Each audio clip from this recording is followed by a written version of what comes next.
ഈ ഈ ഔസഫ് എപ്പോഴെങ്കിലും ഈ പോലീസുകാർക്ക് താങ്കളോട് ഒരു വ്യക്തിവൈരാഗ്യമുള്ളതായിട്ട് തോന്നിയിരുന്നോ? ഈ കേസിൽ പെടുന്നതിന് മുൻപ് എപ്പോഴെങ്കിലും?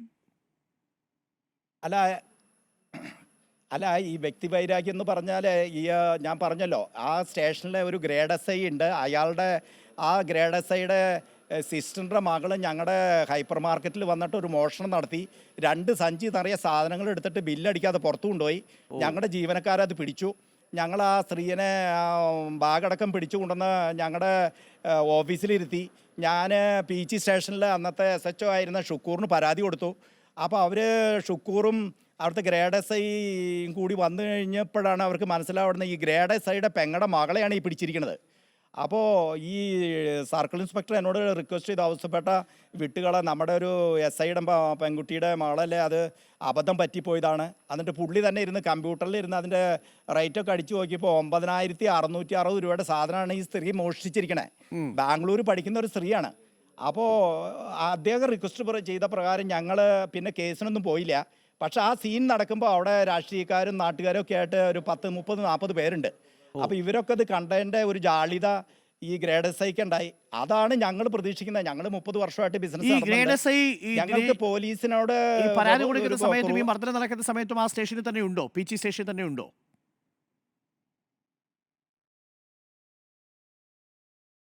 ഗ്രേഡ് എസ് ഐ ഉണ്ട്. ഗ്രേഡ് എസ് ഐ അതിനിടയിൽ ക്യാബിനിൽ കയറി വരുന്നുണ്ട്.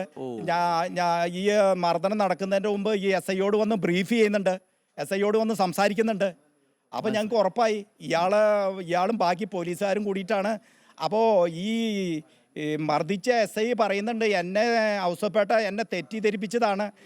ഈ പോലീസുകാരും ഗ്രേഡ് എസ് ഐയും കൂടി എന്നെ തെറ്റിദ്ധരിപ്പിച്ച് എന്നെ ഇതിൽ പെടുത്തിയതാണ് ഔസപ്പേട്ട, എന്നെ രക്ഷിക്കണം, ഞാൻ ആലപ്പുഴക്കാരനാണ്, എനിക്ക് ജീവിക്കാൻ വഴിയില്ല. അപ്പം ഞാൻ പറഞ്ഞു, സാറ് ഈ സ്റ്റേഷൻ്റെ ചുമതലയുള്ള എസ് ഐ അല്ലേ, സാറ് അങ്ങനെ പോലീസുകാർ പറഞ്ഞ് തെറ്റിദ്ധരിപ്പിച്ച് കഴിഞ്ഞാൽ ഇങ്ങനെ പരസ്യമായിട്ട് പബ്ലിക്കിനൊക്കെ ഇങ്ങനെ അടിച്ച് കൊല്ല ചെയ്യാൻ പാടുണ്ടോ?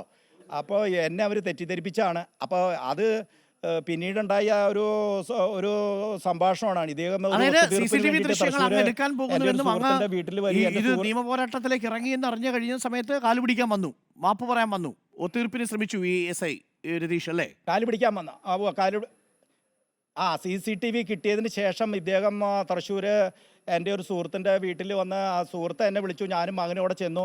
പക്ഷേ ഇതാണ് ഇൻസിഡൻ്റ് എന്നുള്ള അറിയില്ലായിരുന്നു. ഞാൻ ചെന്ന വശം തന്നെ ഇദ്ദേഹം എൻ്റെ മകൻ്റെ കാലയിൽ വീണിട്ട്, പോളെ നീ എന്നെ രക്ഷിക്കണം എന്ന് പറഞ്ഞ ആൾ ഭയങ്കരമായിട്ട് പൊട്ടിക്കരഞ്ഞു. അപ്പോൾ ഞാൻ പറഞ്ഞു എസ് ഐയോട്, ഈ രതീഷിനോട് പറഞ്ഞു, നിങ്ങൾ രണ്ടുപേരും ഒരു പ്രായക്കാരല്ലേ, അദ്ദേഹത്തിൻ്റെ കാലൊന്നും പിടിക്കണ്ട, താങ്കൾ ചെയ്ത കുറ്റത്തിൻ്റെ ഇൻറ്റൻസിറ്റി താങ്കൾക്ക് അറിയാലോ, അപ്പോൾ അതിന് പ്രായച്ചിത്തം ചെയ്യുക, വേറൊന്നുമല്ല, പണം മേടിച്ചു കൊണ്ടുപോയി പണം തിരിച്ചു കിട്ടണം.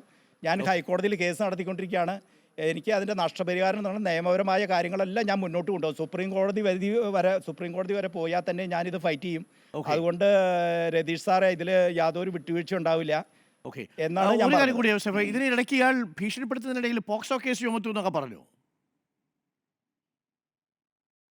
അതായത് ഇയാളുടെ കൂടെ ഭക്ഷണം കഴിക്കാൻ വന്ന ഒരു കുട്ടിയുണ്ട്. ആള് പക്ഷെ കണ്ടാൽ ഒരു 5.5 അടി 6 അടി പൊക്കമുണ്ട്. കണ്ടാൽ നമുക്കതൊരു കുട്ടിയായിട്ടൊന്നും തോന്നില്ല. നിങ്ങൾക്ക് ആ CCTVയിൽ ഈ ദിനേഷിൻ്റെ കൂടെ ഇരിക്കുന്ന ആളാണ്. അപ്പോൾ പക്ഷേ പോലീസുകാരൻ പറഞ്ഞത്, ഈ എസ് ഐ പറഞ്ഞത്, അവന് 18 വയസ്സ് തികഞ്ഞിട്ടില്ല. അതുകൊണ്ട് അവന് 18 വയസ്സ് തികയാത്തവൻ ആയതുകൊണ്ട് പോസ്കോ കേസ് അടക്കം നിങ്ങൾ ചുമത്തും. അതായത് നിങ്ങൾ ഈ ആ കുട്ടി ഒന്നിലും ഇടപെട്ടിട്ടില്ല. ആ കുട്ടി അവിടെ ഇരിക്കുന്നേ ഉള്ളൂ. ഭക്ഷണം 3/4 ഭാഗം കഴിച്ചുള്ളൂ, ബാക്കി വന്ന ഭക്ഷണം പൊതിഞ്ഞു വാങ്ങിച്ചു. അപ്പോൾ ആ പോസ്കോ കേസിലൂടെയും പെടുത്തു എന്ന് പറഞ്ഞു കഴിഞ്ഞപ്പോൾ, ഈ പോസ്കോ സാറേ അറിയാലോ, പോസ്കോ കേസിലൊക്കെ പെടുത്തി കഴിഞ്ഞാൽ 4-5 മാസം കഴിയാണ്ട് മജിസ്ട്രേറ്റ് ഒന്നും ചെല്ലുമ്പോൾ കേസിൻ്റെ മെറിറ്റ് ഒന്നും നോക്കില്ല. പോസ്കോ ഉണ്ടോ വകുപ്പ് നോക്കി നേരെ റിമാൻഡ് ചെയ്ത് കഴിഞ്ഞാൽ പിന്നെ പോസ്കോ അല്ലാന്നൊക്കെ തെളിയിച്ച് വരണമെങ്കിൽ 4-5 മാസം കിടക്കും. അപ്പോൾ ഈ ഒരു ഉന്നത പോസ്റ്റിലിരുന്ന എൻ്റെ മകനും ഈ ജീവനക്കാരും ഒക്കെ തന്നെ ജയിലിലായി കഴിഞ്ഞാൽ അറിയാലോ സാറേ. എനിക്ക് മനസ്സിലായി. താങ്കളോട് വ്യക്തിവൈരാഗ്യമുണ്ട്, ഈ ഭീഷണിപ്പെടുത്തി, ഈ പൈസ 5 ലക്ഷം രൂപ താങ്കൾ കൈമാറി, ഇതിനെല്ലാം നമുക്ക് ദൃശ്യങ്ങളും തെളിവുകളുമുണ്ട്. ഈ നിയമപോരാട്ടം താങ്കൾ അവസാനിപ്പിക്കില്ല അല്ലേ? ഇത് ഞാൻ ഇവരിൽ നിന്ന് നീതി കിട്ടില്ല എന്നുള്ളതുകൊണ്ട് ഞാൻ CBI അന്വേഷണം ആവശ്യപ്പെട്ടുകൊണ്ട് ഞാൻ ഹൈക്കോടതിയിൽ റിട്ട് ഫയൽ ചെയ്തു.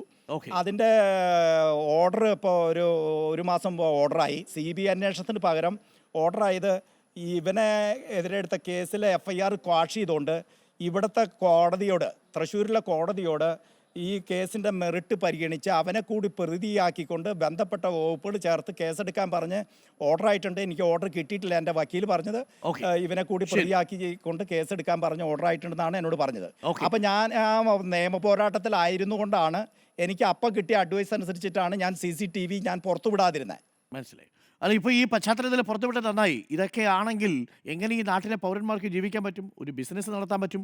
ഈ ഭീഷണിയും കയ്യൂക്കും കൊണ്ട് അങ്ങൊരു മാന്യമായിട്ടൊരു ബിസിനസ് നടത്തിക്കൊണ്ടിരുന്ന ആളല്ലേ. Thank you Shri Ouseph. എന്തായാലും ആ നിയമ പോരാട്ടത്തിന് എല്ലാവിധ അഭിവാദ്യങ്ങളും.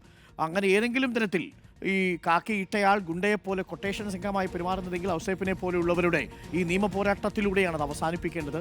നിങ്ങൾക്കും അങ്ങനെ ഏതെങ്കിലും തിക്താനുഭവങ്ങൾ പോലീസ് സ്റ്റേഷനുകളിൽ നിന്നുണ്ടായിട്ടുണ്ടെങ്കിൽ CCTV ദൃശ്യങ്ങൾ അവിടെ ഉണ്ടെന്ന് നിങ്ങൾക്ക് ബോധ്യമുണ്ടെങ്കിൽ നമുക്കതൊക്കെ പ്രേക്ഷകരെ കാണിക്കാവുന്നതാണ്. കാരണം ഇടിമുറികളല്ല നമ്മുടെ പോലീസ് സ്റ്റേഷനുകൾ. സ്കോട്ട്ലൻഡ് പോലീസിൻ്റെ അന്വേഷണ കൗശലമുള്ള ഒരു സംഘമാണ് കേരളത്തിലേത്. കേരളത്തിലെ പോലീസിന് ഏറ്റവും മികച്ച പോലീസ് സേനയാണ്, അക്കാര്യത്തിൽ ഒരു സംശയവുമില്ല.